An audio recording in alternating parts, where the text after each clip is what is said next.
येन धौता गिरः पुंसां विमलैः शब्दवारिभिः तमश्चाज्ञानजं भिन्नं तस्मै पाणिनये नमः। वाक्यकारं वररुचिं भाष्यकारं पतञ्जलिं पाणिनिं सूत्रकारं च प्रणतोऽस्मि मुनित्रयं नत्वा सरस्वतीं देवीं शुद्धां गुण्यां करोम्यहं। पाणिनीयप्रवेशाय लघुसिद्धान्तकौमुदीं गुरुरेव गतिः गुरुमेव भजे गुरुनैव सहास्मि नमो गुरवे। न गुरोः परमं शिशुरस्मि गुरोर्मतिरस्ति गुरौ मम पाहि गुरो। ॐ नमः पाणिनिकात्यायन पतञ्जलिभ्यः शब्दविद्या संप्रदाय प्रवर्तकेभ्यः नमो मुनिभ्यः नमो गुरुभ्यः।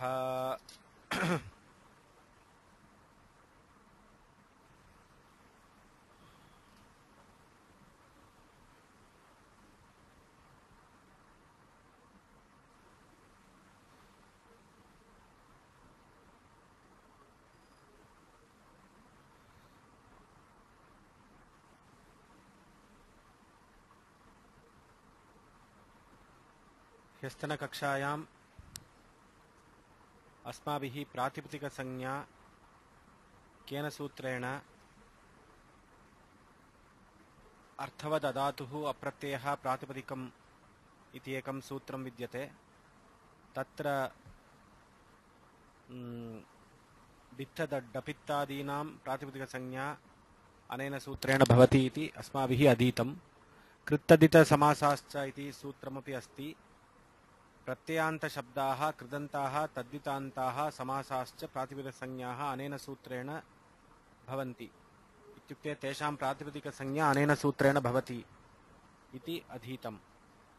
पूर्वसूत्रेण समासविषये पूर्वसूत्रेण एव सिद्धे वाक्यस्य प्रातिपदिकसंज्ञावारणाय अत्र नियमार्थं समास इति पदं स्वीकृतं। द्वितीयसूत्रेण समासस्य प्रातिपदिकसंज्ञा। एवं 21 प्रत्ययाः सन्ति। प्रातिपदिकसंज्ञानन्तरं 21 प्रत्ययाः यस्य कस्यचित् प्रातिपदिकस्य खले कपोतन्यायेन उपस्थिताः भवन्ति। तत्र अस्माभिः विभागः करणीयः। द्वेकयोर्द्विवचनैकवचने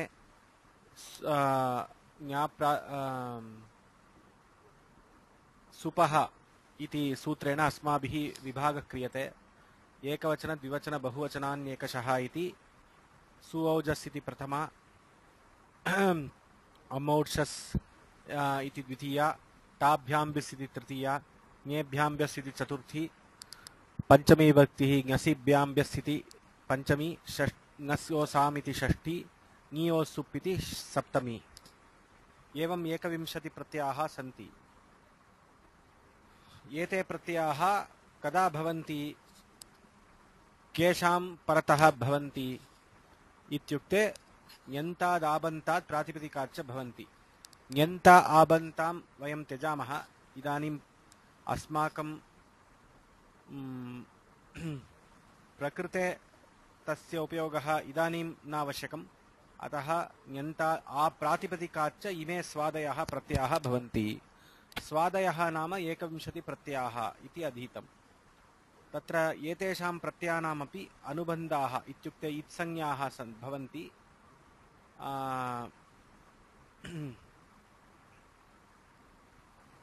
तत्र सुऔजस्, अमौषस्, टाभ्याम्बिस् इत्यत्र अनुबन्धाः भवन्ति। एतेषाम् अनुबन्धानां विषये वयम् अधीतवन्तः। तत्र सु इत्युक्ते उकारः अनुनासिक उकारः, उपदेशे अजनुनासिक इत्यनेन इत्संज्ञा, अतः स इत्येव तिष्ठति। एवमेव जस् इत्यत्र केन सूत्रेण इत्संज्ञा इति वयम् अनन्तरं पश्यामः। परन्तु तत्रापि अस् इत्येव तिष्ठति।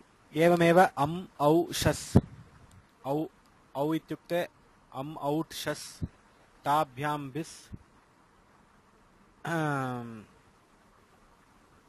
ङेभ्याम्ब्यस्, ङे इत्युक्ते ये, येभ्याम्ब्यस्, ङसि इत्यत्र अस्, अस् भ्याम्भ्यस्, ङस् इत्यत्र अस् ओस् आम्, तत्र ङस् इत्यत्र ङकारः इत्संज्ञः। एवं ङी ओस् सुप् इत्यत्रापि सप्तमी विभक्तेः नी इत्यत्र इत्संज्ञा अस्ति। एवं रामशब्दस्य प्रक्रियां वयं अधीतवन्तः। तत्र राम इति प्रातिपदिकमस्ति। राम इति प्रातिपदिकं केन सूत्रेण?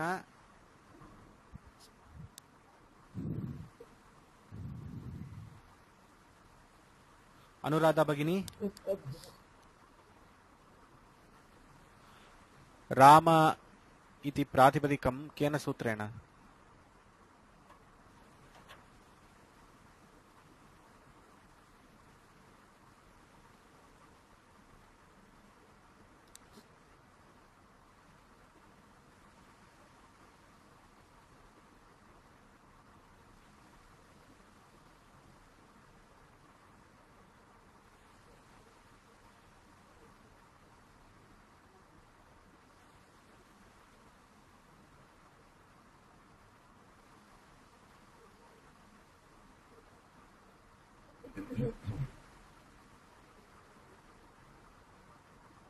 राम इति प्रातिपदिकं केन सूत्रेण? अनुराधा भगिनी, सा नास्ति इति मन्ये।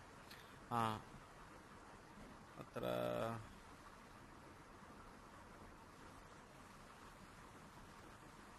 तत्र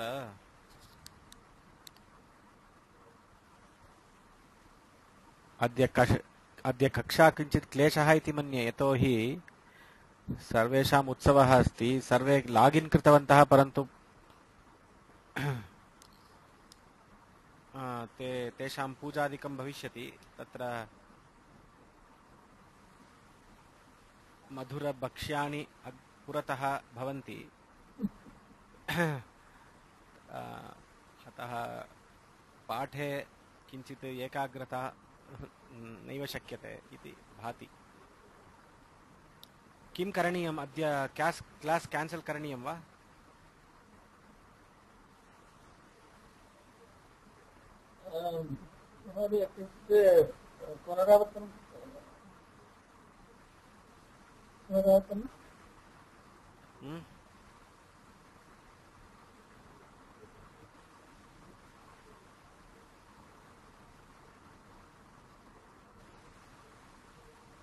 I think we can continue.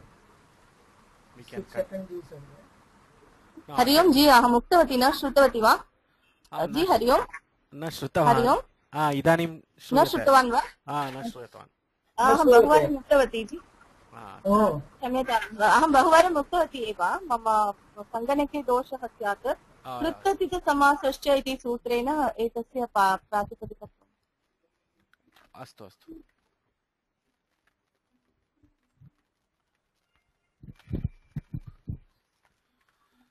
अस्तु।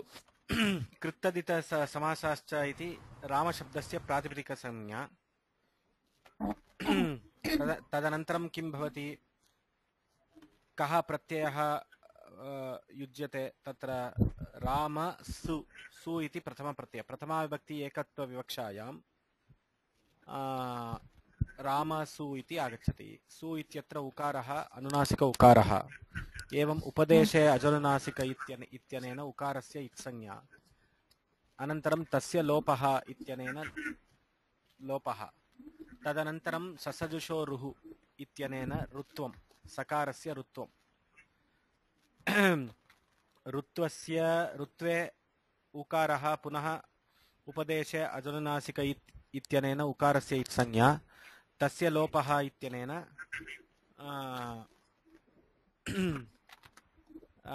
लोपः भवति उकारः। एवं रेफः अवशिष्टः भवति। राम ऋ इति अवशिष्टः। इदानीं खरवसानयोर्विसर्जनीयः इति रेफस्य विसर्गः इति अस्माभिः दृष्टम्। एवं प्रथमाभक्ति द्वित्वविवक्षायां राम राम इति स्थिते सरूपाणाम् एकशेष एकविभक्तौ इत्यनेन एकः एव शिष्यते। तदनन्तरं किं भवति?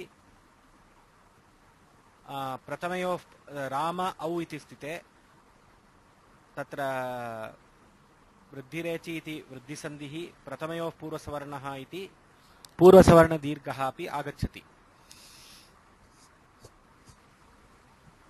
उभयोः एकसमये उभयोः सूत्रयोः प्राप्ते किं भवति इत्युक्ते नादिचि इति निषेधसूत्रम् आगच्छति। नादिचि इति निषेधसूत्रं किं करोति? पूर्वसवर्णदीर्घस्य सूत्रं निषेधं करोति। इत्युक्ते नादिचि इति सूत्रम् अवर्णात् यदि इचि परे पूर्वसवर्णदीर्घः नास्ति इति सूत्रार्थः। एवम् इच्परकत्वम् औ इति इच्वर्णः, अवर्णः राम इति इत्यत्र अन्तिमवर्णः अकारः। एवम् अवर्णात् इचि परे किं भवति? पूर्वसवर्णदीर्घः नास्ति। पूर्वसवर्णदीर्घः नाम प्रथमयोः पूर्वसवर्णः इत्यनेन सूत्रेण प्राप्तः पूर्वसवर्णदीर्घः। स एव अत्र उल्लिख्यते, पूर्वसवर्णदीर्घस्य निषेधः। एवं किं भवति? यदा पूर्वसवर्णस्य निषेधः भवति, वृद्धिरेचि इति सूत्रमागत्य राम औ इति वृद्धिरेचि इति सूत्रेणैव वृद्धिः भवति। तदनन्तरं बहुत्वविवक्षायां प्रथमाविभक्ति बहुत्वविवक्षायां किं भवति?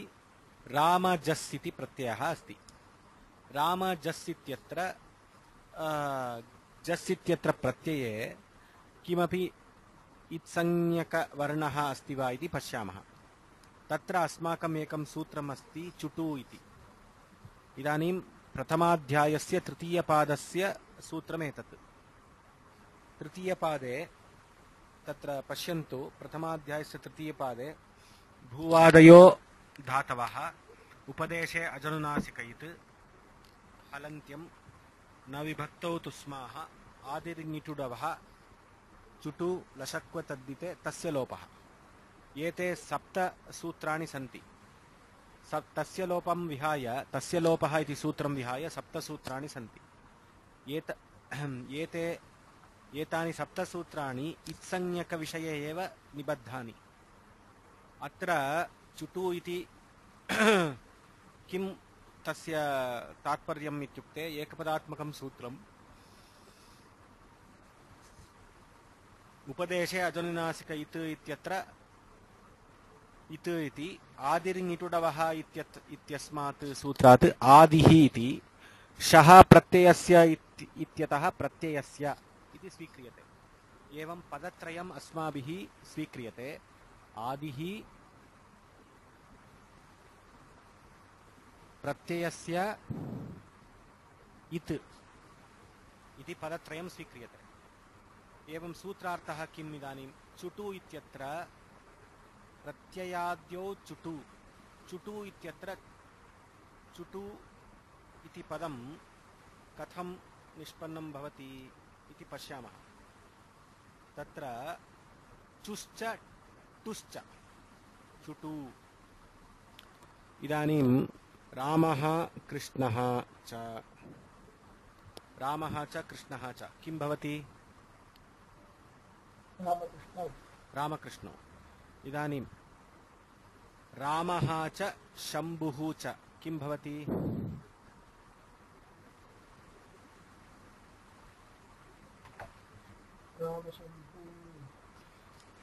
रामशम्भू इति भवति किल? यतोहि उत्तरपदस्य द्विवचनं, पदद्वयमस्ति, उत्तरपदस्य द्विवचनं शम्भु इति उकारान्तशब्दः। एवं शम्भुः शम्भू शम्भवः। एवं रामः च शम्भुः च रामशम्भू इति भवति। एवमेव गुरुः च शम्भुः च गुरुशम्भू इति भवति। अत्रापि एवमेव अस्ति। चुश्च टुश्च, चु इत्यत्र चवर्गः, टु इत्यत्र टवर्गः, चुश्च टुश्च किं भवति? चुटु। एवं चुश्च टुश्च चुटु इत्येव समासः अत्र। सो चुटु इत्यत्र चवर्गः टवर्गः। कीदृशः चवर्गः टवर्गः इत्संज्ञकः भवति? तत्र अस्माभिः पदत्रयं स्वीकृतं। प्रत्ययः, आदिः, इत् इति पदत्रयं स्वीकृतम् अन्यस्मात् सूत्रात् पदत्रयं स्वीकृतम् एवं प्रत्ययाद्यौ चुटु यदि प्रत्ययस्य आदिवर्णः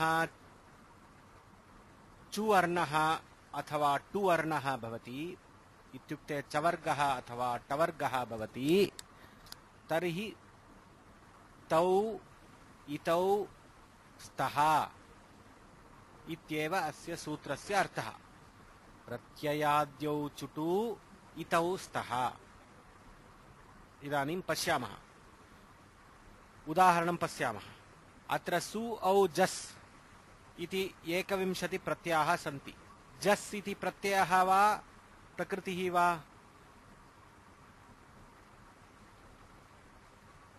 जस् इति जस् इति प्रत्ययः प्रत्ययः अस्ति चेत् प्रत्ययस्य आदिवर्णः कः जवर्णः जवर्णः चु मध्ये आगच्छति चवर्ग मध्ये आगच्छति च छ ज इति अस्ति एवं जवर्णः चु वर्णः अस्ति प्रत्ययादिः अस्ति चु वर्णः अपि अस्ति अतः तस्य इत्संज्ञा केन सूत्रेण चुटु इति सूत्रेण इत्संज्ञा प्रत्ययाद्यौ चुटु इतौ स्तः राम जस् इति राम राम राम इति भवति बहुवचन विवक्षायां राम राम राम इति भवति कृत्तदित समासाश्च इति राम इत्यस्य प्रातिपदिक संज्ञा अस्ति राम राम राम इति अस्ति तस्य स्वरूपाणाम् एकशेष एकविभक्तौ इति एक एव शिष्यते एवं राम जस् इति प्रत्यये कृते तदनन्तरं चुटु इत्यनेन जकारस्य इत्संज्ञानन्तरं तस्य लोपः इत्यनेन यस्य यस्य इत्संज्ञा भवति तदनन्तरं तस्य लोपः इति सूत्रेण लोपः भवति एवं तस्य लोपः इत्यनेन तस्य लोपः भवति एवं राम अस् इत्येव तिष्ठति इदानीं राम अस् इत्येव अस्ति ज्ञातं वा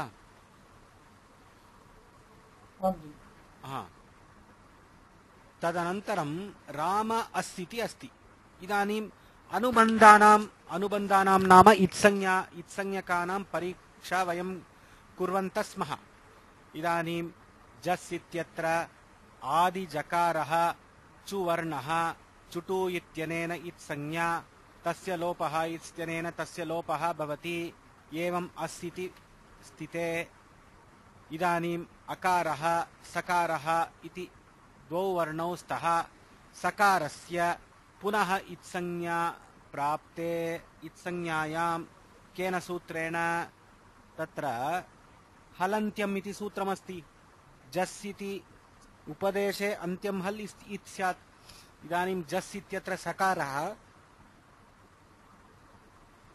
अन्त्यहल् वर्णः अस्ति उपदेशे एव अस्ति इत्युक्ते पाणिनिः एव सूत्रे सौजस् इति उक्तवान् एवम् उपदेशे अस्ति सकारः अस्ति अन्त्यहल् अस्ति अतः तस्यापि इत्संज्ञा स्यात् अस् इत्यत्र सकारस्य एवं राम आ इत्येव यदि सकारस्यापि इत्संज्ञा भवति तर्हि राम आ इत्येव अवशिष्यते परन्तु सकारस्य हलन्त्यम् इति अनेन इत्संज्ञायां प्राप्तायां तत्र अग्रिमसूत्रमस्ति विभक्तिश्च नाम किम् विभक्तिश्च इत्युक्ते विभक्तिः इति काचन संज्ञासूत्रमेतत् विभक्तिः इति कस्य विभक्तिसंज्ञा अस्ति तत्र विभक्तिश्च इत्यत्र सुप्तिङौ विभक्तिसंज्ञौ स्तः सुप् इत्यस्य विभक्तिसंज्ञा अस्ति सुप् नाम कति के भवन्ति अनुराधा भगिनी 21 प्रत्ययाः सुप् नाम 21 प्रत्ययाः सु औजस् इत्यारभ्य सु प इति किं भवति तत्र तत्सूत्रं पश्यन्तु स्वौज समौट्षष्टाभ्याम्भ्यस्ङेभ्याम्भ्यस्ङसिभ्याम्भ्यस्ङसोसां ञियोः सुप् इत्यत्र सकारः आदिवर्णः पकारः अन्तिमवर्णः एवं सुप् इत्यस्य प्रत्याहारत्वेन सुप् इत्युक्ते 21 प्रत्याहाराः स्वीक्रियन्ते। सुप् यद्यपि सुप् इति अन्तिमप्रत्ययस्यापि नाम सुप् अस्ति तथापि तत्र प्रत्याहारस्य अभावात् सु इति प्रथमवर्णः स्वीक्रियते, अप् इत्यस्य अन्तिमवर्णः स्वीक्रियते। एवं सुप् इत्यनेन 21 प्रत्याहाराः स्वीक्रियन्ते। 21 प्रत्ययाः प्रत्याहारत्वेन स्वीक्रियन्ते। सुप् सुप् तिङौ विभक्ति संज्ञौ स्तः। सुप् तिङ् इति तिङ् नाम तिप् तस् जी इति 18 प्रत्ययाः एवमेव तिङ् प्रत्ययाः। एवं सुपामपि विभक्तिः इति संज्ञा अस्ति, तिङामपि विभक्तिः इति संज्ञा अस्ति। विभक्तिश्च इति संज्ञासूत्रमेतत्। प्रत्ययानां विभक्ति संज्ञा अनेन विधीयते। विभक्ति संज्ञा नाम विभक्तिः इति काचन संज्ञा। इदानीं सु औ जस् इत्यत्र सुप्रत्ययाः सन्ति, अतः तेषां विभक्ति संज्ञा अस्ति। इदानीं संज्ञीभावः यदा उच्यते, यदा संज्ञिनः बहु भवन्ति तदा किं भवति, एकैकस्यापि संज्ञिनः संज्ञात्वम् आगच्छति। इदानीम् इत्युक्ते विभक्तिः इति कस्य संज्ञा इति अस्माकं प्रश्नः। सु इत्यस्यापि विभक्ति संज्ञा अस्ति, औ इत्यस्यापि विभक्ति संज्ञा अस्ति, एकैकस्यापि विभक्ति संज्ञा अस्ति। जस् इति प्रत्ययस्य जकारस्य चुटु इत्यनेन लोपानन्तरम् अस् इत्यस्य सुप्रत्ययत्वात् किम् अस्ति, विभक्ति संज्ञा अस्ति। किमर्थं विभक्ति संज्ञा इदानीं दीयते इति प्रश्नः। अन्यः विषयः, अत्र केवलं सुपाम् अत्र अस्माकं मनसि भ्रान्तिः भवति। प्रथमा विभक्तिः द्वितीया विभक्तिः इति वयं वदामः, परन्तु धातूनां विषये प्रथमपुरुषः द्वितीयपुरुषः मध्यमपुरुषः उत्तमपुरुषः इति वदामः, तत्र विभक्तिः इति न वदामः इति। तत्र आधुनिकवैयाकरणाः उभयत्रापि विभक्तिनिर्देशेन प्रायः तत्र कन्फ्यूजन् भवति सर्वेषां छात्राणाम् इति कारणेन तत्र पुरुषः अत्र विभक्तिः इति स्वीकृतम्। परन्तु पाणिनीयव्याकरणे उभयत्रापि विभक्ति संज्ञा अस्ति। उभयत्र नाम सुप् प्रत्ययानामपि विभक्ति संज्ञा, तिङ् प्रत्ययानामपि विभक्ति संज्ञा अस्ति। इदानीं विभक्ति संज्ञा इदानीम् आगतम्। इदानीं सुऔ जस् इत्यत्र जकारस्य लोपः, अस् इत्यत्र सकारस्य लोपः भवितुं तस्य लोपः इति सूत्रमागत्य कार्यं कर्तुम् इच्छति। परन्तु तदनन्तरं विभक्तिश्च इति सूत्रमागत्य हे तिष्ठतु तिष्ठतु तिष्ठतु, जस् इत्यत्र यः अस् अस्ति तस्य नूतन संज्ञा अस्ति। का संज्ञा? विभक्तिः इति संज्ञा अस्ति। तर्हि किमर्थं विभक्ति संज्ञा? अतः मम किमपि प्रयोजनमस्ति वा? अहं तु सकारस्य लोपं कर्तुमेव आगतवान्। हलन्त्यमिति मम सूत्रस्य नाम। अहं सकारस्य अहं किं करोमि, इत्संज्ञां ददामि। यदि अहम् इत्संज्ञां ददामि चेत् तस्य लोपः इति सूत्रमागत्य तत्र यथा गार्बेज् ट्रक् आगत्य गार्बेज् स्वीकृत्य गच्छति, तथा एतत् स्वीकृत्य गच्छति। अतः इदानीं सकारस्यापि इत्संज्ञा स्यात्। विभक्तिश्च इति सूत्रं वदति न न न, अस्य विभक्ति संज्ञा अस्ति इति वदति। एवं सुप् इत्यत्र तत्र जस् इत्यत्र विभक्ति संज्ञा अस्ति। सुपः तिङश्च संज्ञिनः। सुऔ जस् इत्यादीनां त्रिकाणां प्रथमादयः सप्तम्यन्ताः प्राचां संज्ञाः। तत्र प्रथमा विभक्ति, तत्र पाणिनिना विभक्तिः इत्येव संज्ञा दत्ता। प्रथमा विभक्तिः द्वितीया विभक्तिः इति संज्ञा पाणिनिना न दत्तम्। अतः अस्माभिः उच्यते प्रथमाविभक्तिः नाम एवं प्राचां संज्ञा तत् पाणिनिपूर्ववैयाकरणाः एवं वदन्ति स्म अतः पाणिनिः अपि स्वीकृतवान् एवमेव। इदानीं किमर्थं विभक्तिसंज्ञा दत्ता इत्युक्ते मुख्यनियमः इदानीम् उच्यते यदि विभक्तिसंज्ञा अस्ति प्रत्ययः अस्ति तत्र तवर्ग सकार मकाराः इत्संज्ञकाः न भवन्ति न विभक्तौ तुस्माः इति सूत्रम्। न विभक्तौ तुस्माः विभक्तिसंज्ञा यदि अस्ति तर्हि तुस्माः तवर्गाणां सकारस्य मकारस्य किं नास्ति इत्संज्ञा नास्ति। अतः जस् इत्यत्र अस् इति सकारस्य न इत्वं तत्र इत्संज्ञा नास्ति। एवं किम् अभवत् राम जस् इति स्थितिः। राम राम राम इति आसीत् तदनन्तरं स्वरूपाणाम् एकशेष एकविभक्तौ इति एकशेषः अनन्तरं राम इत्यस्य प्रातिपदिकसंज्ञा प्रातिपदिकसंज्ञानन्तरं जस् इति प्रत्ययस्य योगः जस् इत्यत्र चुटु इत्यनेन जकारस्य इत्संज्ञा तदनन्तरं तस्य लोपः इत्यनेन लोपः राम अस् इति भवति। इदानीं प्रथमयोः पूर्वसवर्णः इति सूत्रम् अस्माभिः अधीतम्। प्रथमयोः पूर्वसवर्णः इति सूत्रं किं वदति? प्रथमाद्वितीययोः अकः पूर्वसवर्णदीर्घः एकादेशः स्यात्। इदानीं राम अस्ति अस्ति पूर्वसवर्णदीर्घः नाम मकारोत्तर अकारः पूर्ववर्णः तत्र दीर्घः नाम आकारः। एवं रामास् इति प्रथमयोः पूर्वसवर्णः इति सूत्रेण दीर्घम् आगच्छति। तदनन्तरं सकारस्य ऋत्वं ससजुषोरुः इत्यनेन ऋत्वम् अनन्तरं तत्रापि ऋत्वस्य उकारस्य उपदेशे अजनुनासिक इत् तस्य लोपः इत्यनेन लोपः। एवं रामा ऋ इति स्थितिः। तदनन्तरं ससजुषोरुः करवसानयोर्विसर्जनीयः इत्यनेन विसर्गः रामाः इति आगच्छति। इदानीम् अवगतं वा?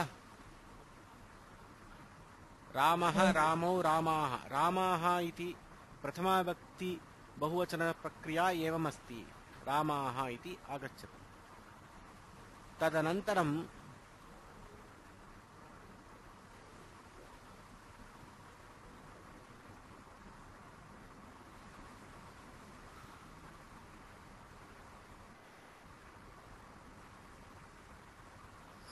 अग्रिम विभक्तिः संबोधन प्रथमा विभक्तिः।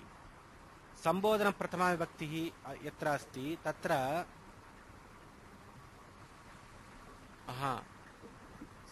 राम तत्र संबोधन प्रथमा इति किमर्थं प्रथमा इति उच्यते? यतोहि प्रत्ययाः ते एव भवन्ति। राम सु औजस् इति यः प्रत्ययः अस्ति स एव प्रत्ययः संबोधन प्रथमा विभक्तौ अपि अस्ति। अत एव संबोधने एव अस्य उपयोगः। अतः संबोधन प्रथमा। इदानीं संबोधन प्रथमा हे राम सु इति यदा भवति तदा एकवचनं संबुद्धिः इति सूत्रं विद्यते। एकवचनं संबुद्धिः संबोधने प्रथमायाः एकवचनं संबुद्धिसंज्ञं स्यात्।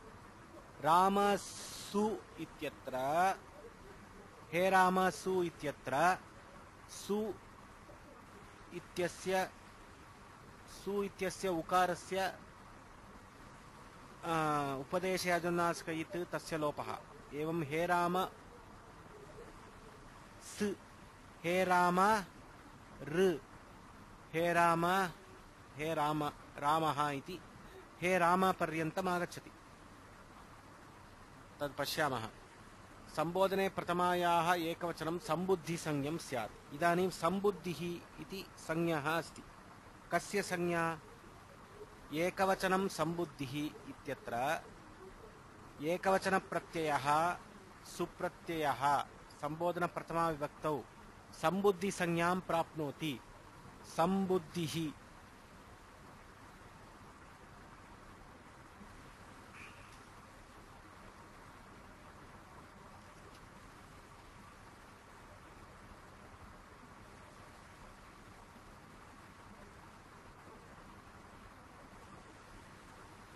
संबुद्धि संज्ञां प्राप्नोति केन सूत्रेण सु इत्यनेन सूत्रेण तत्र एकवचनं संबुद्धिः इति सूत्रेण संबुद्धि संज्ञां प्राप्नोति इदानीं संबुद्धि संज्ञा अस्ति हे राम सु इत्येव स्थितिः इदानीम् अग्रिमसूत्रम् आगच्छति तत्र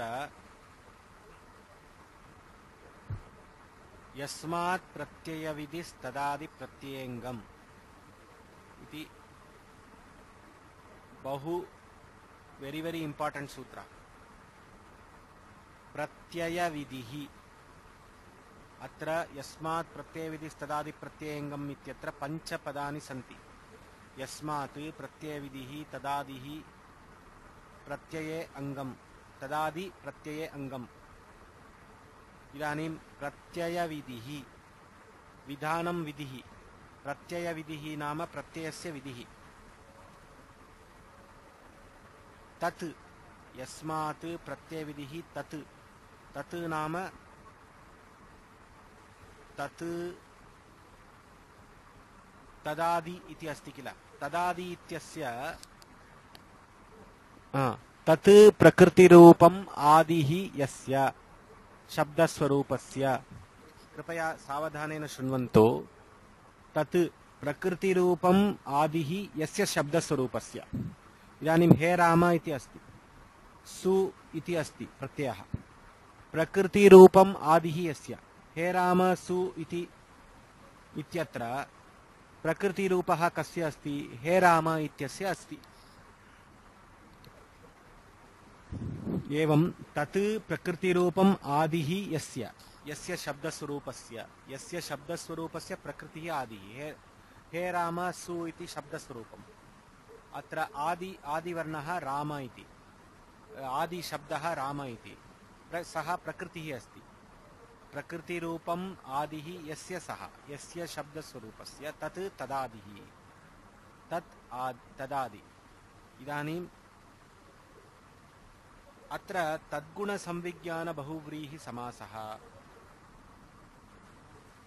अतद्गुणसंविज्ञान बहुव्रीहि समासः इति अस्माभिः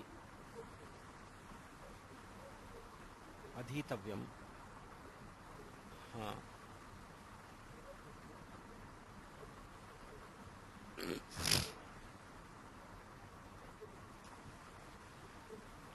इदानीं पीताम्बरः इति अस्ति सर्वे जानन्ति पीतम् अम्बरं यस्य सः पीताम्बरः इदानीं कृपया सावधानेन शृण्वन्तु एतत् this a very important concept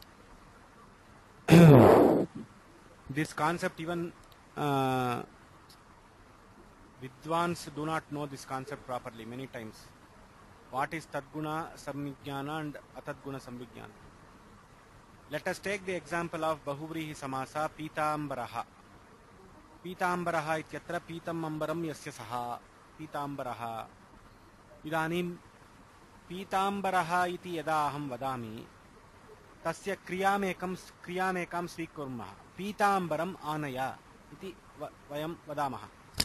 Pitambaram anaya iti yada vadamaha तदा पीताम्बरः अत्र पीताम्बरः नाम कः अन्यपदार्थप्रधानः बहुव्रीहि पीताम्बरः गच्छति इत्युक्ते न पीतवर्णः गच्छति न अम्बरः गच्छति परन्तु पीताम्बरः गच्छति पीताम्बरः इति कश्चन पुरुषः यः पीतम् अम्बरं धृतवान् अन्य पुरुषस्य गमनम् अस्ति पीताम्बरः गच्छति इत्यनेन पुरुषस्य गमनम् अस्ति अतः अन्यपदार्थप्रधानः तत्पुरुषः इति सर्वे जानन्ति एतावत् पर्यन्तम् इदानीं पीताम्बरम् आनय इति यदा वदामि पीताम्बरः आगच्छति पीताम्बरः विष्णुः आगच्छति पीताम्बरम् आनय इत्युक्ते आनयति परन्तु आनयनकाले सः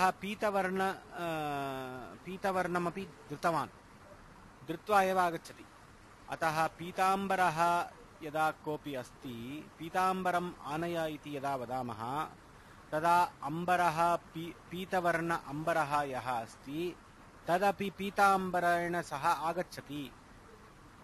पीताम्बरम् आनय इत्यनेन आनीयते। पीताम्बरं धृतवान्, अतः पीताम्बरपुरुषम् आनय इत्युक्ते पीताम्बरपुरुषं यदा आह्वयति पीताम्बरपुरुषः आगच्छति, परन्तु अम्बरमपि तेन साकमेव संलग्नमस्ति। अतः एतादृश बहुव्रीहि समासः यत्र अवयवाः अपि बहुव्रीहि समासे गुणसंविज्ञानम् इत्युक्ते तद्गुणसंविज्ञानं नाम तत्र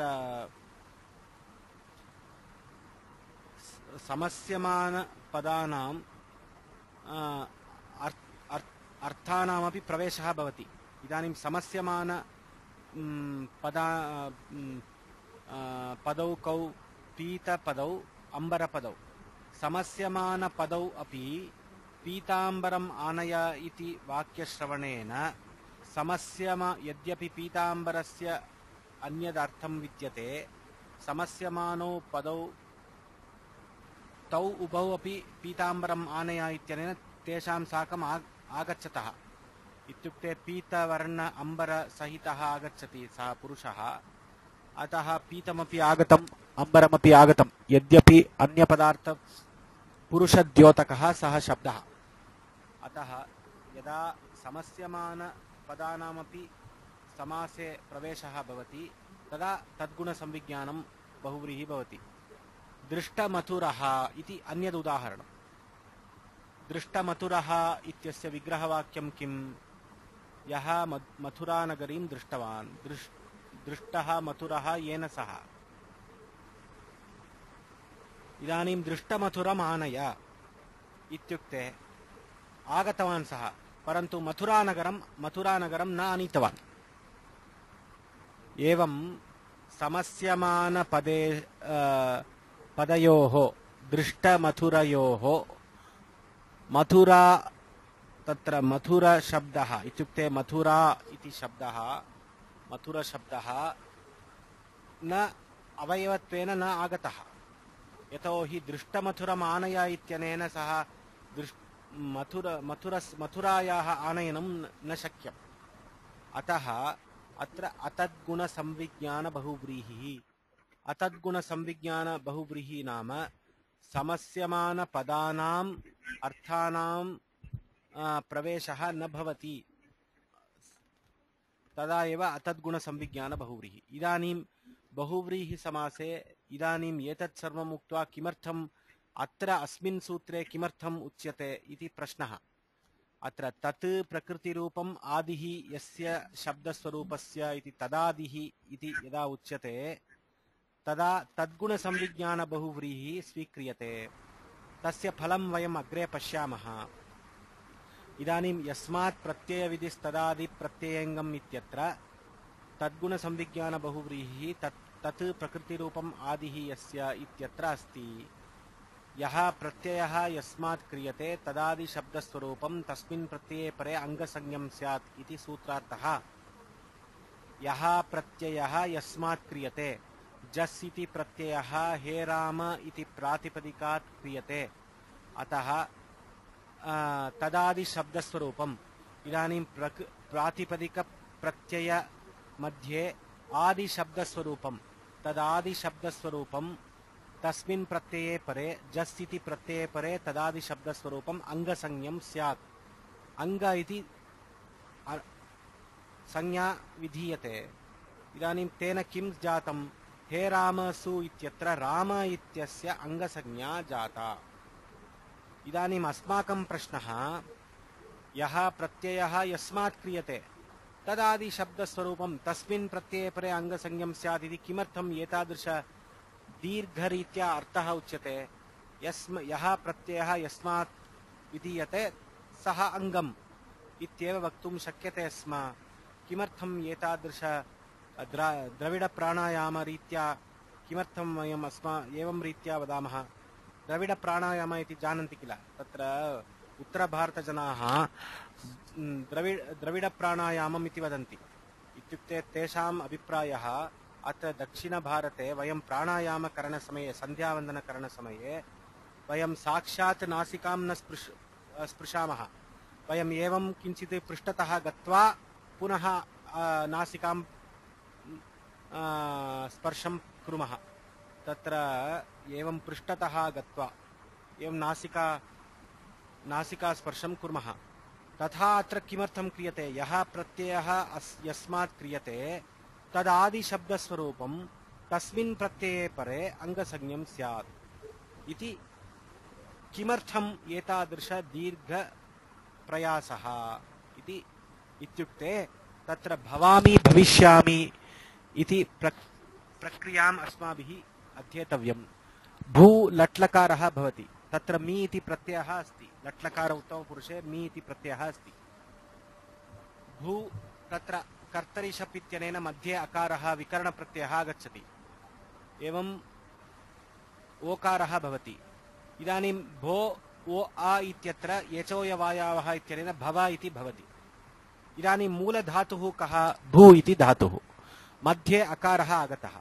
सः व इत्यनेन परिवर्तितः अभवत् एवं भव इति जातम् इदानीं वयम् एतस्य यः प्रत्ययः यस्मात् विधीयते इदानीं भू इति प्रकृतिः मी इति प्रत्ययः मी इति प्रत्ययः यस्मात् विधीयते मी इति प्रत्ययः यस्मात् क्रियते भू इत्यस्मात् क्रियते तदादिशब्दस्वरूपं शब्दस्वरूपं नाम भू इति तदादिशब्दस्वरूपं नाम भू तस्मिन् तदादिशब्दस्वरूपम् अङ्गसंज्ञं स्यात् इति वयं वदामश्चेत् भू इत्यस्यैव अङ्गसंज्ञा भवति न तु भव इत्यस्य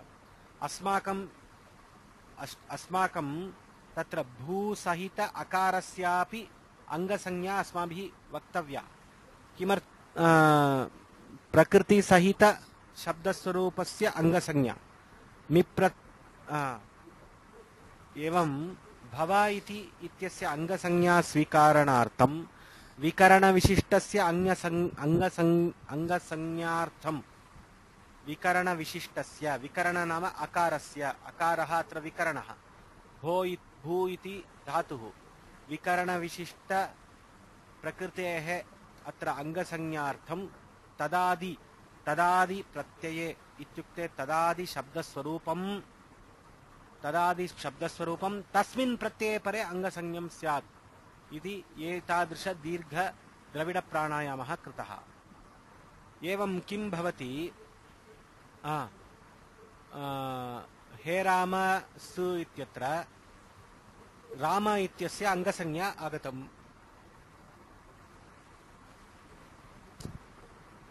तत्र प्रधानसूत्रमेतत् यस्मात् प्रत्ययविधिस्तदादि प्रत्ययङ्गम् इति very very very very very very very very very very important सूत्र अहम् अग्रे अपि अस्य विवरणं पुनः पुनः करोमि इदानीम् अग्रिमसूत्रं विद्यते यस्मात् प्रत्ययविधिस्तदा येङ् ह्रस्वात् सम्बुद्धेः अत्र येङ् ह्रस्वात् सम्बुद्धेः इत्यत्र पदद्वयमस्ति येङ् ह्रस्वात् सम्बुद्धेः इति तत् षष्ठाध्यायस्य प्रथमपादस्य सूत्रं कृपया स्वीकुर्वन्तु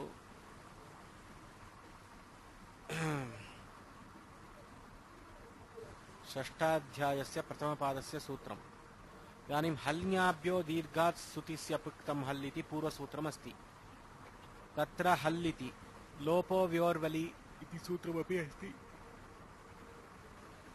तस्मात् लोपः इति स्वीक्रियते एवं अङ्गातिथि पूर्वमेव अङ्गातिथि विशेषणं पूर्वमेव अस्ति अङ्गसंज्ञा अस्ति अङ्गाधिकारे अस्ति षष्ठाधिकारः अङ्गाधिकारः अस्ति अङ्गातिथि विशेषणं येङ् ह्रस्वात् सम्बुद्धेः सम्बुद्धिपदेन आक्षिप्यते इत्युक्ते इदानीं सम्बुद्धिः इति अस्ति सम्बुद्धिः इति कस्य संज्ञा सम्बुद्धिः इति कस्य संज्ञा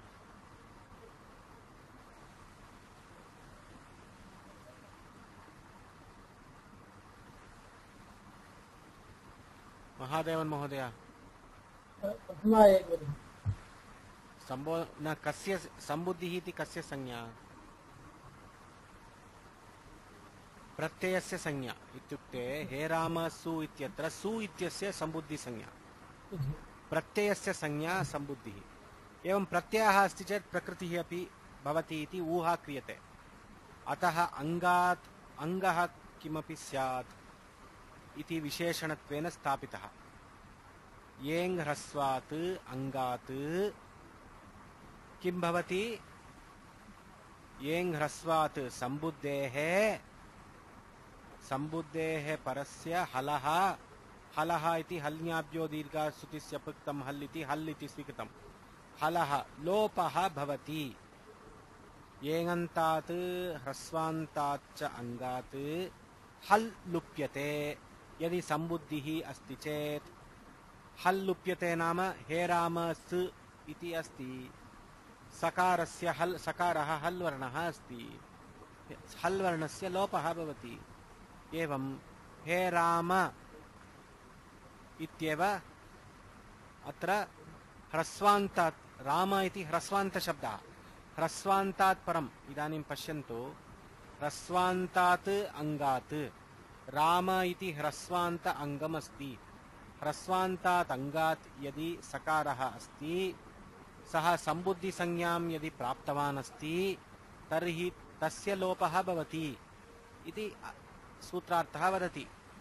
अतः किम् अभवत् हे राम स इत्यत्र सकारस्य लोपः एवं हे राम इत्येव आगतम् विशेषतः सम्बुद्धिसंज्ञा अस्ति अतः सम्बुद्धिसंज्ञाकारणार्थं लोपः यदि सम्बुद्धिसंज्ञा नास्ति सकारस्य ससजुषोरुः इत्यनेन ऋत्वं तदनन्तरं विसर्गः भवति स्म परन्तु अत्र येङ् ह्रस्वात्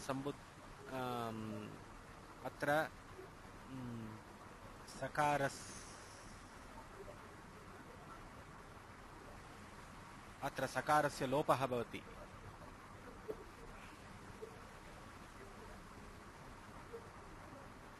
हे राम सु इत्यत्र हे राम औ इत्यत्र हे रामौ इत्येव प्रक्रिया समानं हे रामाः इत्यत्रापि प्रक्रिया समानम् इदानीम् अग्रिम प्रक्रिया अस्ति राम अम् सुऔजस्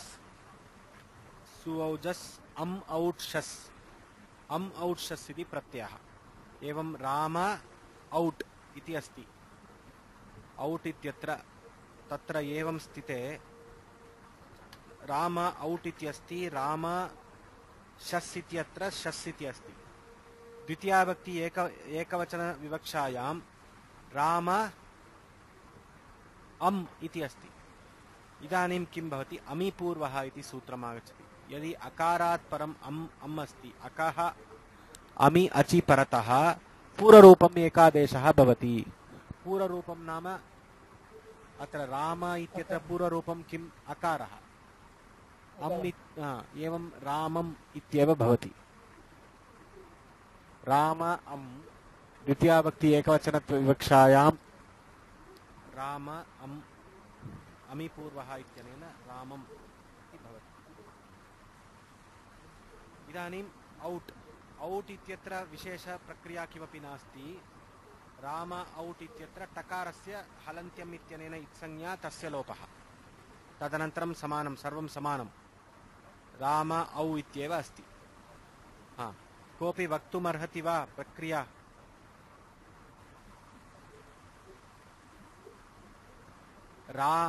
द्वितीयाविभक्ति द्वित्वविवक्षायाम् अनुराधा भगिनी वदति वा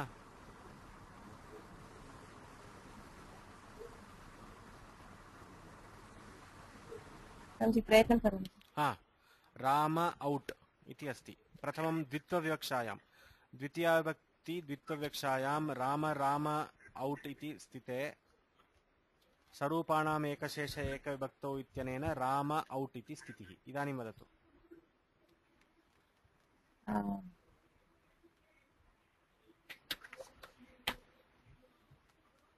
राम औट् इति भवति अनन्तरं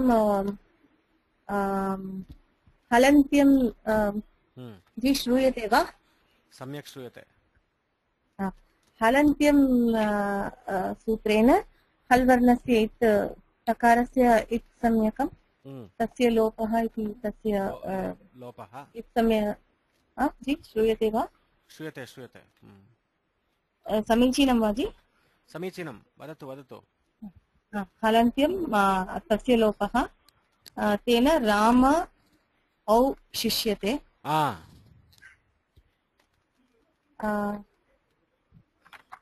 अनन्तरं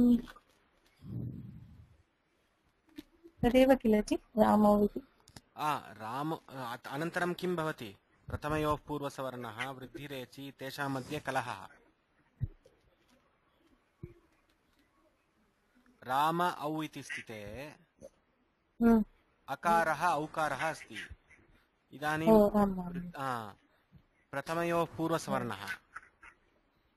प्रथमयोः पूर्वसवर्णः इति सूत्रमस्ति प्रथमयोः पूर्वसवर्णः सूत्रार्थः कः प्रथमा द्वितीययोः पूर्वसवर्णदीर्घः एकशेषः पूर्वसवर्णदीर्घः एकादेशः भवति इदानीं पूर्वसवर्णदीर्घः यदि भवति चेत् किं भवति रामा औ इति भवति परन्तु पूर्वसवर्णदीर्घः आगच्छति परन्तु नादिचि इति सूत्रम् आगत्य किं करोति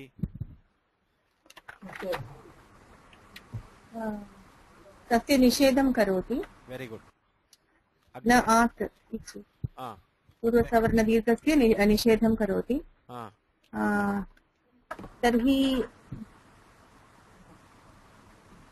तर्हि कस्य प्राप्तिः इदानीं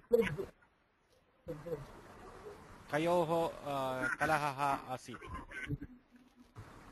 कयोः सूत्रयोः कलहः आसीत्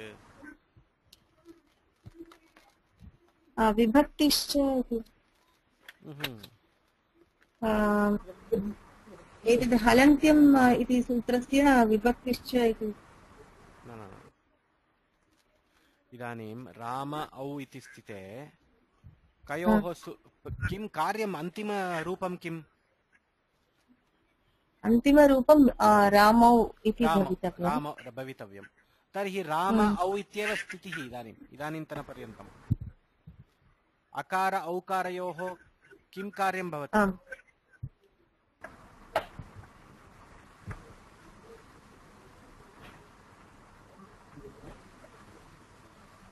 अकार औकारयोः किं कार्यं भवति वाट् टेक्स् प्लेस् बिट्वीन् अकार अण्ड् औकार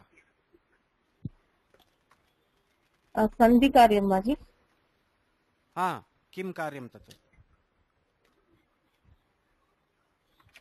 यान्तावान्तादेशः आगच्छति कथम् अकार औकारयोः अत्र एकनिमिषम्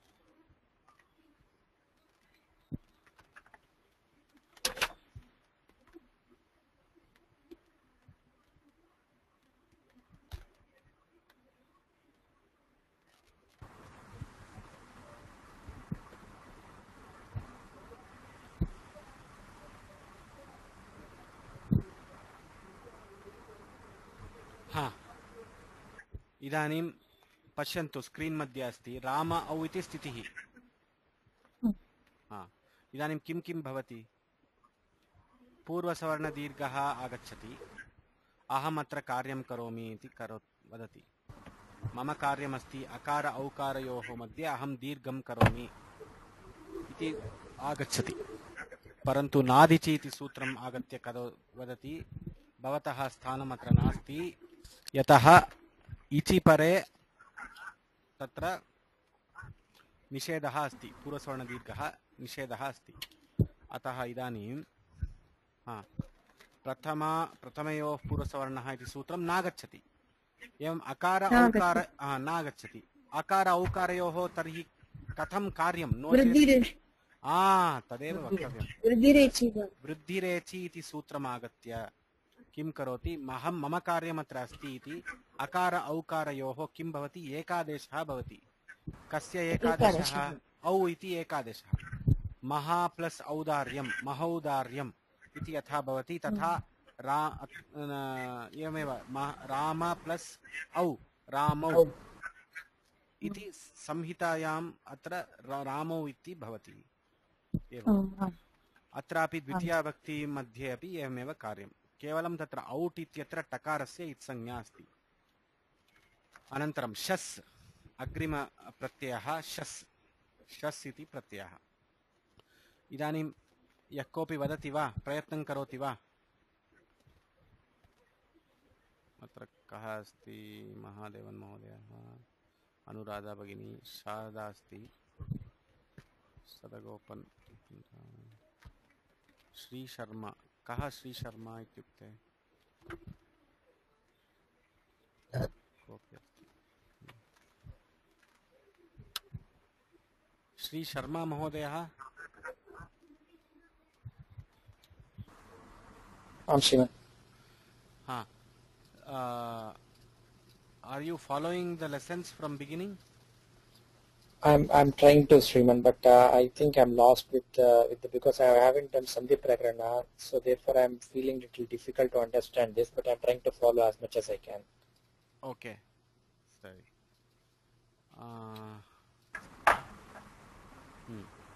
इदानीं रामशस् इति अस्ति। अस्तु, अनुराधा भगिनी, भवती एव प्रयत्नं करोतु।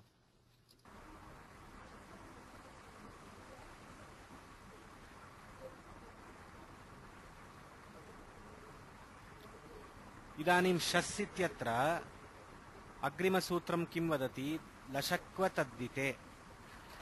लशक्वतद्दिते इति अग्रिमसूत्रम्। लशकु अतद्दिते इति पदच्छेदः। लशकु अतद्दिते। लशकु नाम लश्च शश्च कुश्च। लशकु एतेषां समाहारः। लश्च शश्च कुश्च येषां समाहारः लशकु। अतद्दिते। अतद्दिते नाम तद्दितः यत्र नास्ति तत्र। इदानीम् अत्र उपदेशे अजनुनासिक इत्यनेन इत् आदिः प्रत्ययस्य इति स्वीक्रियते। इदानीम् अत्रापि एवमेव स्थितिः। तद्दितवर्जप्रत्ययाद्याः लशकवर्गाः इतः स्युः इति सूत्रार्थः। कः तस्य अभिप्रायः इत्युक्ते, इदानीं रामशस् इति अस्ति द्वितीयाविभक्ति बहुवचनविवक्षायां रामशस् इति अस्ति।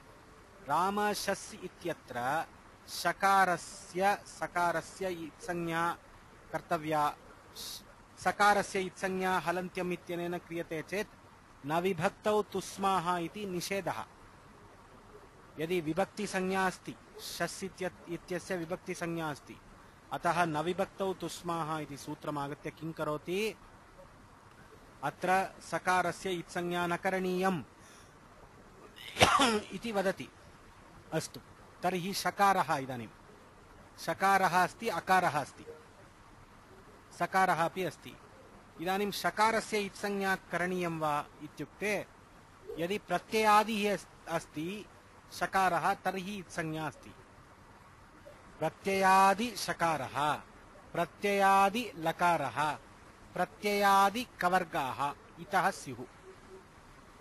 प्रत्ययाद्याः लशकवर्गाः इतः स्युः इति अस्य सूत्रस्य अर्थः। परन्तु एते प्रत्ययाः तद्दितप्रत्ययाः न भवेत्। इदानीम् अत्र रामशस् इत्यत्र शस् इति तद्दितप्रत्ययः वा? तद्दितप्रत्ययः न, सुप्रत्ययः। अतः अस्य शकारस्य, शस् इति प्रत्ययस्य शकारस्य, आदिशकारस्य, प्रत्ययादिशकारस्य इत्संज्ञा अस्ति। एवं शसः शस्य इत्संज्ञा। रामशस् इति स्थिते राम अस् इति भवति। इदानीं लशक्वतद्दिते इति अस्। तदनन्तरं प्रथमयोः पूर्वसवर्णः पुनः आगच्छति। प्रथमा द्वितीययोः पूर्वसवर्णदीर्घः इति आगच्छति। इदानीम् अत्र वृद्धिसूत्रस्य प्रसक्तिः नास्ति। अतः प्रथमयोः पूर्वसवर्णः इत्यनेन पूर्वसवर्णदीर्घः भवति। अत्र रामास् इति भवति। पूर्वसवर्णदीर्घे कृते पूर्व अकारस्य आकारः भवति, आस् इति भवति।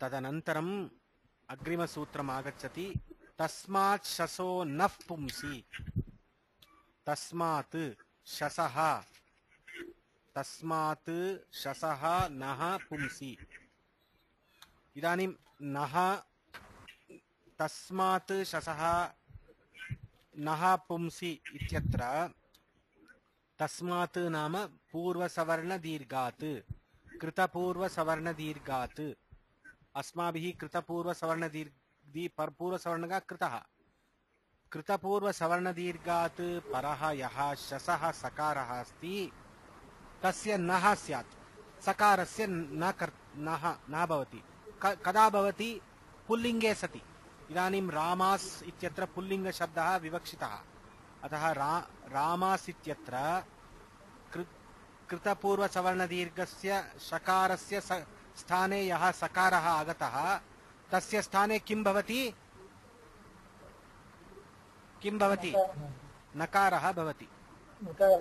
नकारः भवति एवं रामान् इति भवति रामास् इति अस्ति तदनन्तरं रामान् इति भवति एतावत् पर्यन्तं सम्यक् अवगतं वा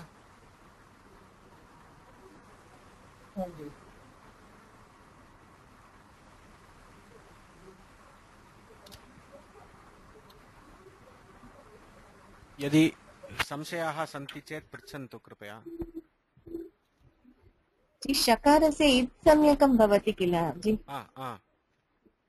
प्रत्ययादि शकारस्य इत्सम्यकम् इति लशक्व तद्धिते इति सूत्रेण शकारस्य इत्सम्यकं भवति तर्हि तद् पुनः हलन्त्यं प्राप्य तस्य एतद् लोपः न भवति वा जी शकारस् पुनः हलन्त्यं the condition for halantyam is it should be antyam shakarah अस्तु क्षम्यतां जी आमां किन्तु इत्संज्ञकं प्राप्य तस्य लोपः न प्राप्यते वा तर्हि इत्संज्ञकं प्राप्य लोपः भवति अतः शकारस्य लोपः भवति तर्हि अवशिष्टः अस्येव इदानीं स्क्रीन् मध्ये पश्यतु शस् इत्यत्र अस्येव अवशिष्यते इदानीं राम इत्यत्र मकारोत्र अकारः अकारः अकारद्वयमस्ति इदानीं किं करणीयम् इत्युक्ते पूर्वसवर्णदीर्घः प्रथमयोः पूर्वसवर्णः इति आगच्छति तदनन्तरं रामास् इति भवति रामास् इत्यत्र अन्तिमसकारः अस्ति तस्य स्थाने नकारः केन सूत्रेण तस्मात् शसो नः पुंसि इति पुल्लिङ्गे सति एव भवति अतः एव स्त्रीलिङ्गे रमा रमे रमाः रमां रमे रमाः इत्येव भवति स्त्रीलिङ्गशब्दे अत्र रामास् इति अत्र नकारः आगच्छति रामान् तस्मात् शसो नः पुंसि सकारस्य नकारः एवं इदानीम् अग्रिमसूत्रम् अट्कुप्वाङ् नुम् व्यवायेपि एतत् कुर्मः वा अग्रिमकक्षायां कुर्मः वा किञ्चित् दीर्घमस्ति कान्सेप्ट् अतः मया बहु वक्तव्यम् अत्र प्रारम्भं कुर्मः चेत् न समाप्तम् अस्तु अद्य उत्सवः अस्ति सर्वे तत्र कारड्या नोम्बु अडै सर्वं कृतवन्तः गृहे तत् कृपया खादन्तु यदि अहं चेन्नैनगरे आसम् अवश्यं भोजनार्थम् आगमिष्यामि स्म भवतः गृहे भवति एव किल जी भवति अद्य अस्माकं गृहे किमपि तत्र अस्माकं ज्येष्ठाः पूर्वजाः केपि तत्र मरणं प्राप्तवन्तः अतः अस्माकं गृहे केवलम् अडै नास्ति परन्तु सरड् किमपि केवलमस्ति अहं किञ्चित् स्मृत्वा अद्य कक्षायाः विरामं दातव्यमासीत् न दत्तवान् अहं न स्मृतवान् तत्र अस्तु महोदय एकः सन्देहः अकस्सवर्णे दीर्घः इति सूत्रमस्ति किल अकस्सवर्णे दीर्घः किमर्थं नागच्छति सूत्रमपि तत्सूत्रं न आगच्छति इदानीं भवानेव उत्तरमपि वदति इदानीम् अकस्सवर्णे दीर्घः इत्यस्य संख्या का what is the number of अकस्सवर्णे दीर्घः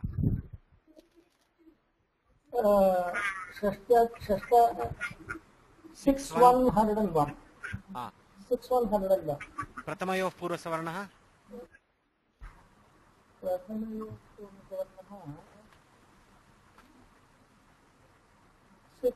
612 परसूत्रमस्ति प्रथमयोः पूर्वसवर्णः परसूत्रमस्ति अतः विप्रतिषेधे परं कार्यम् समीचीनः प्रश्नः पुनः सन्देहः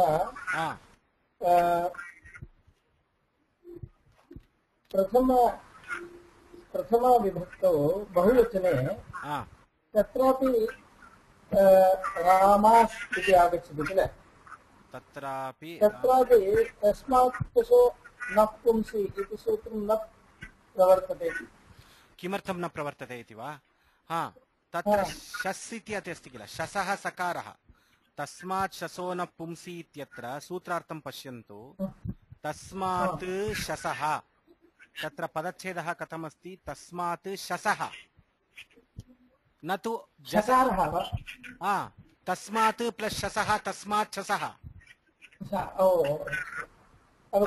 तस्मात् जसः इति नास्ति तस्मात् छसः इति अस्ति अतः तस्मात् शसः सकारः अस्ति तत्रैव भवति अवगतं जि धन्यवादः अस्तु समीचीनम् एतादृशप्रश्नाः अवश्यं मनसि अस्ति चेत् कृपया पृच्छन्तु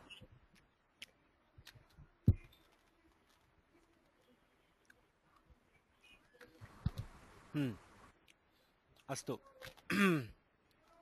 शुभरात्रिः येनाक्षरसमाम्नायमधिगम्य महेश्वरात् कृत्स्नं व्याकरणं प्रोक्तं तस्मै पाणिनये नमः वाक्यकारं वररुचिं भाष्यकारं पतञ्जलिं पाणिनिं सूत्रकारं च प्रणतोऽस्मि मुनित्रयं नत्वा सरस्वतीं देवीं शुद्धां गुण्यां करोम्यहं पाणिनीयप्रवेशाय लघुसिद्धान्तकौमुदीं